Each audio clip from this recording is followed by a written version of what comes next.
Oh, you can tell he was being used here. And a lot of us, as godly people, the devil will use us to cause other people harm.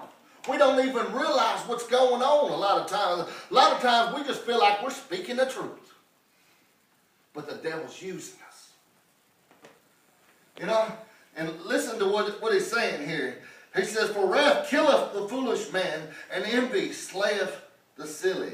He even goes as far as in the first verse. He says, call now, if there any that will answer thee. If anybody will even answer, call now, and let's see what saint you'll turn to. His friend has took Job, and Job was already down, and he not only just kicked him, but he got on top of him and started stomping him. And he went on to talk about his family dying, about how children are taken away. They were crushed in the gate. They weren't even able to make it into heaven. Boy, I'm going to tell you what, I'd be one less friend pretty quick, because God be calling him home. Amen? You got to understand, Job tried everything to please God.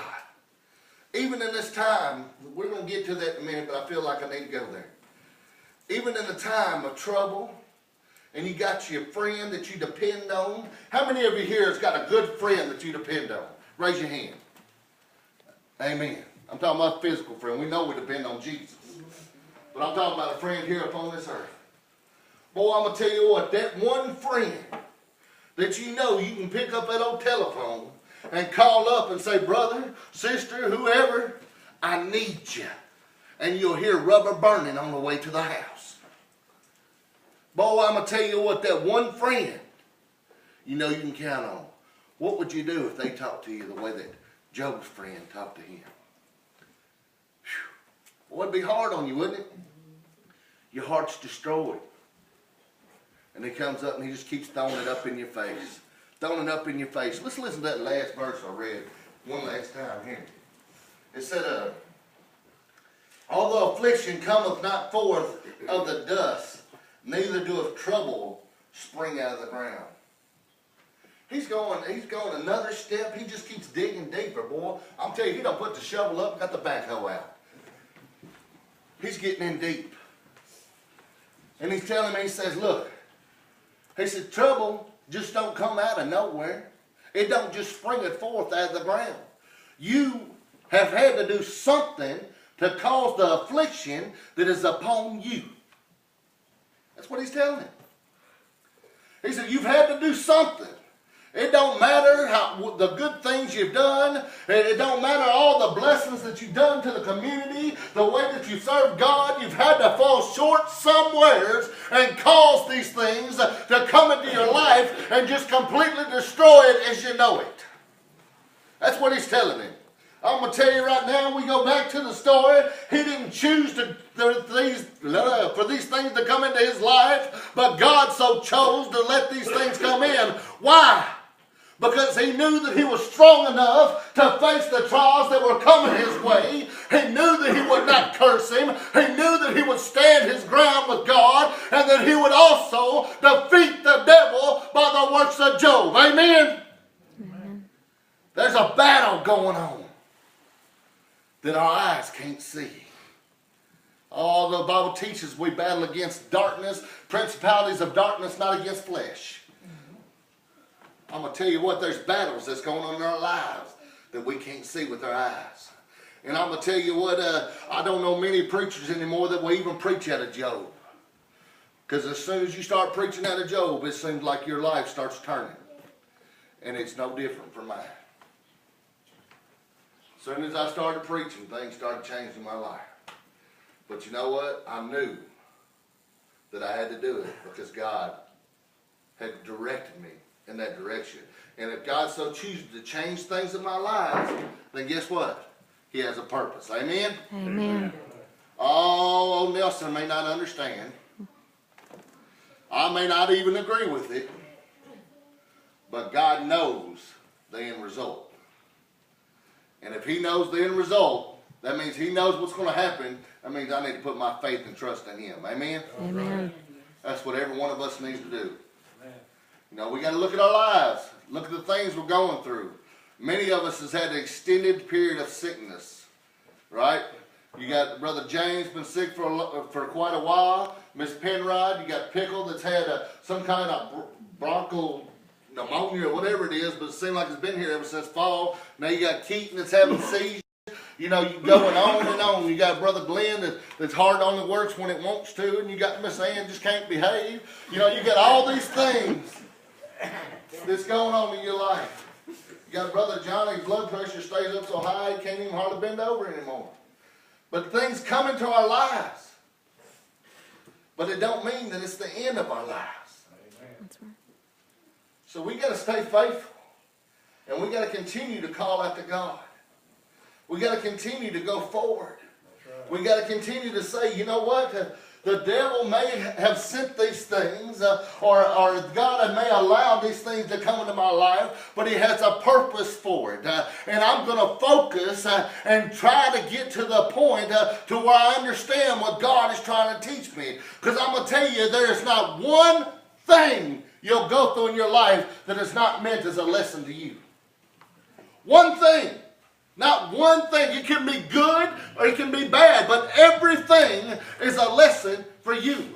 That's why we never stop learning.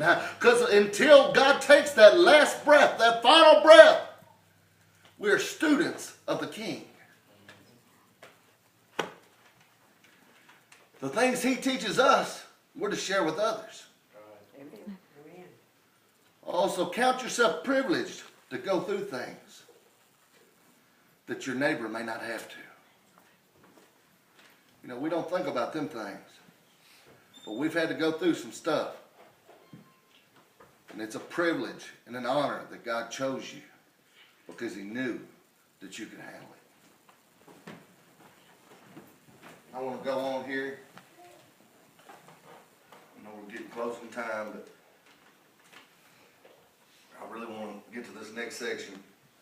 I'm going to start off in chapter 6, verse 1. I'm going to read just a few verses right there real quick. It says, but Job answered. Now, this is Job answering his friend, okay? It says, but Job answered and said, oh, that my grief were thoroughly weighed, and my calamity laid in the balance together. For now it would be heavier than the sand of the sea. Therefore my words are swallowed up. For the arrow of the Almighty are within me. The poison whereof drinketh up my spirit. The terror of God doth setteth themselves in array against me. Doeth the wild ass bray when he hath grass, or lo, the ox over his fodder, or fodder. I don't even know what that word means, but I tried to look it up. It says, can that which is unsavory be eaten without salt? Or is there any taste in the white of an egg? The things that my soul refused to touch are as my sorrowful meat. Oh, that I might have my request, and that God would grant me the things that I long for. Even that if it would please God to destroy me, that He would let loosen His hands and cut me off. You know, as he's answering, as Job's answering his friend with all the things that he said and all the wickedness that come out of his mouth to continue to beat Job down, Job is pleading with him. That's what basically he's doing. He's saying, you know, he brings up the oxen and the donkeys, and he's basically saying if their stomachs are empty, do they not load? Do they not move? Do they not make noise for food? If their stomachs are empty, you think about yourself, all right? If you get really hungry and you have nothing in your stomach, you start to whine a little bit. Maybe your stomach starts grumbling and making some noises. I'll tell you what, if you got goats and you don't feed them and it's a feeding time, they'll get out there and start gnawing in the field. Just about every animal, every beast of the earth, when it gets hungry, makes a noise. Why? Because there's a sense of emptiness. We're empty inside. We need to be filled. Well, Job had a sense of emptiness. And so he's pleading. He says, hey, he said, maybe I'm crying out. Maybe I'm doing this or that. Maybe he was cursing the day he was born. He says, but he said, you don't understand the feeling that I have, the emptiness that resides within me. If the animals can cry out in their day of hurt, why can't I? You see, it's not that Job didn't believe that God had a plan for him. It's not that Job didn't know that God was going to take care of him. It was the point that Job needed to grieve because he was a human being. Job, which was a man that was lifted up above other men in society, was still human. And so when things came his way, he needed an outlet. When we get upset, we fuss, right? Amen? Amen. You get me upset, I'm a fuss. Not just about every day. But the whole point of that is we have to have an outlet. Because if we continue to hold things in and we don't cry out, we don't let things out, what happens? We go into a depression. We allow these things to start to overtake our minds. And when our minds get overtook, what happens next? Your body becomes captive to your mind. You see, Job was crying out to the Lord to try to keep that from happening. And in that last verse, he was even saying, if it be the Lord's will to loosen the hands and to cut him off, to take his life. Job said that basically what he was trying to plead was the last thing I want is to fall out of the grace of God. He said, if I see that coming, I pray that the Lord take up my life before I can mess up my salvation. Boy, that's a prayer, amen? Amen. That shows love for God, amen? Oh, that's where we're going to end it today. Because I want you to look at yourself. And as Job was crying out to them, and he had that sense of emptiness inside, and he just wanted to be filled. He just wanted the Spirit to consume him and to give him that comfort and peace. He didn't want that feeling of emptiness any longer. Oh, how empty he must have felt, losing everything. Oh, but he cried out and he said, basically, Lord, if you see that I'm going to fall from your hand, take my life then. He said, because no matter what happens here, my ultimate goal is to go home to the Father. Amen? Amen. And I'm going to tell you, things come in our lives and they cause us to start to turn our backs on God because we get angry with the things that are in our lives. We're not even angry at God. We're angry over the situation of the circumstance that's came in and changed our lives, that took us out of our routine that we've gotten so comfortable with and caused us to go in a new path that we just get terrified, and when we get scared, we get angry. Oh, we do that. It's kind of what Job was doing too. He was angry. He was upset. He was hurt. He had all these emotions as we do. And so I pray today that as we have our altar call, that if you have these emotions coming into your lives, that you let them go.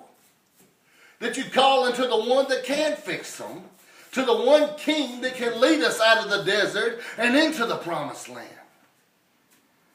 You know, your life may seem like hell now. But what we experience here is nothing like the real hell. Now, I've heard people talk and say, oh, I live in hell here. This is my hell. You haven't even tasted hell. I'm going to tell you what, if you don't want to make that your home, make a change. You know, we just went through the coming of 2014's birth into the new year. New opportunity, new year. Today is a day to make a decision. It's the first service of the new year. Make a decision. So I'm going to go through with this throughout this year. I know things have come up in my life that's been out of my control, and I don't understand why or where they came from. But I will trust in God. Go ahead and have